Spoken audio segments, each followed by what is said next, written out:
Tried to capture myself sleepwalking then. This will be my last update. Today has been too much. I spent all of the morning trying to call and get a hold of my wife. Nobody was answering my calls. I tried everyone I could. I found that people were now starting to block my number too, people I would consider my closest friends.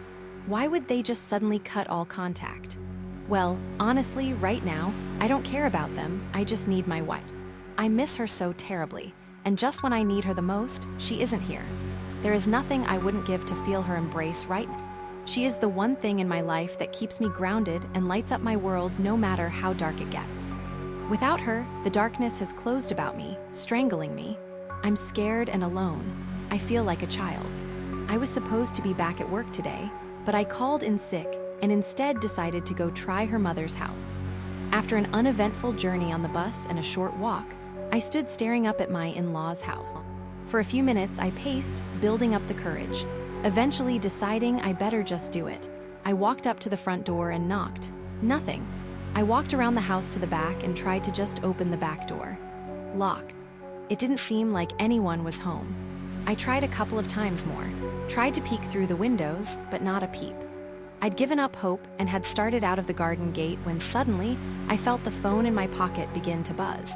A private number was calling me. I glanced back at the house, still no movement, maybe it was work. I answer. Hello? Don't come back here again and please stop calling. My stomach twisted as it jumped up into my chest. It was my wife.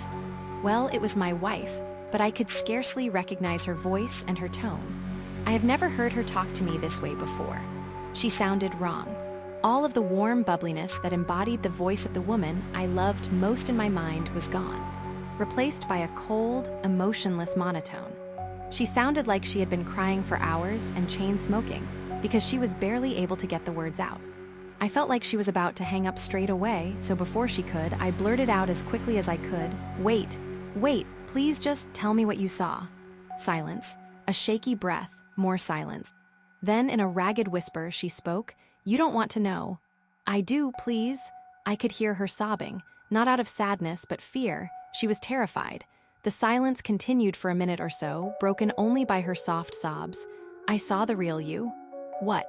What do you mean I am the real me? I love you. Please, Dawn, no. Stop trying to trick me. I saw you. I saw what you really are. Please just tell me what you saw. I'm so confused. Was it the way I was walking? Was there something wrong with my movements? Please, I'm trying to understand. No, it was worse. The memory caused her great pain. I could hear it in her voice. I waited. My heart was now hammering so hard I could feel it throughout my whole body. At first, it was just you coming down the stairs, she said. Slow, jerky, like you weren't fully in control. But then, when you passed the camera, it changed. Changed? She sucked in another breath. I think she was smoking now. Her next words came in a rush, as if she was forcing them out before she lost the courage. You stopped at the bottom of the stairs. You turned toward the camera. And then your face, she started crying. Full body sobs muffled like she was pressing her hand over her mouth. Tell me, please, my voice cracked. It smiled. The memory of that eerie, too still movement flashed in my mind, but that didn't sound so bad. A smile, just a smile? Her sobbing grew harsher. No, you don't understand. It wasn't a smile, it was. She broke off into unintelligible mumbles, gasps. I gripped the phone tighter, my own breath shaky. Your eyes, Jesus Christ, your eyes. What about them? She whimpered.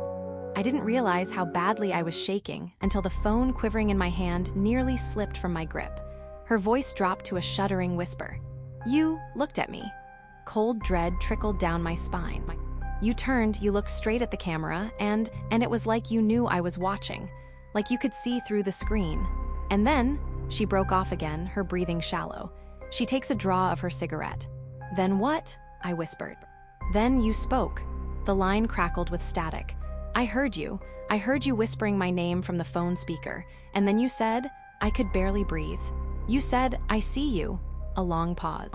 Then, barely audible, she whispered, and I think you still can. The call disconnected. I stood there, staring at the screen of my phone. I couldn't breathe. I couldn't collect my thoughts. I wanted to cease existing. I slumped right there onto the ground, defeated. As I did so, my wife's phone slid from my pocket, clattering to the pavement. I still don't remember having put that into my pocket. I pick it up and click the side button. On the screen, there is a motion alert from the Ring app. I gulp, visceral fear building, making me choke on my own breath. But I find the courage to hit play. It shows me standing. It's standing? No, me standing looking directly into the camera at the bottom of the stairs. I'm going to try to describe what I saw, but words were not made for this. Imagine a face stretched beyond the limits of human anatomy. My skin pulled so taut over my skull that it seems close to tearing open. My mouth, too wide, is frozen in a grotesque, rictus grin. My lips are cracked and split at the edges, as if I had been forced to smile for far too long.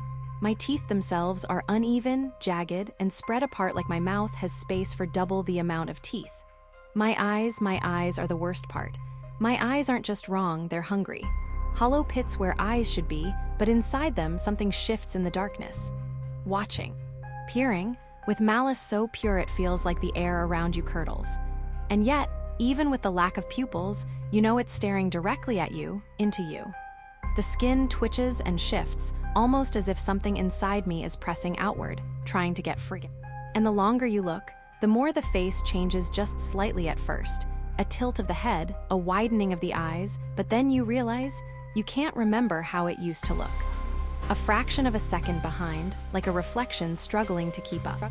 As I watched, the smile grew wider and wider still. There is no kindness in that smile, no joy, only an invitation to something worse than death, like looking directly into hell itself. The recording finishes. The file is nowhere to be seen, and I stare at the phone until the screen goes black and I see my reflection on the screen smiling back at me. And I realize, like waking from a dream, the smile has always been there. Maybe I've always looked like this. I can't even remember how I looked before. I felt myself start to slowly drift into a dream. As I looked at my reflection, sleep started to take me right at the side of the road outside the garden of my mother-in-law's home. I'm exhausted. My last thoughts, I hope it's a nice dream where me and my wife are happy. I feel myself stand up. Now I'm laying in bed at home, alone in the dark. I haven't yet moved. I'm not sure if I have ever moved. I am typing this on my phone. As you can guess, this will be my last update. It's likely the last thing I write ever. The last proof I was ever a good husband, hard worker, and decent human being, the only proof I ever existed at all. Because my wife was right, I can still see her.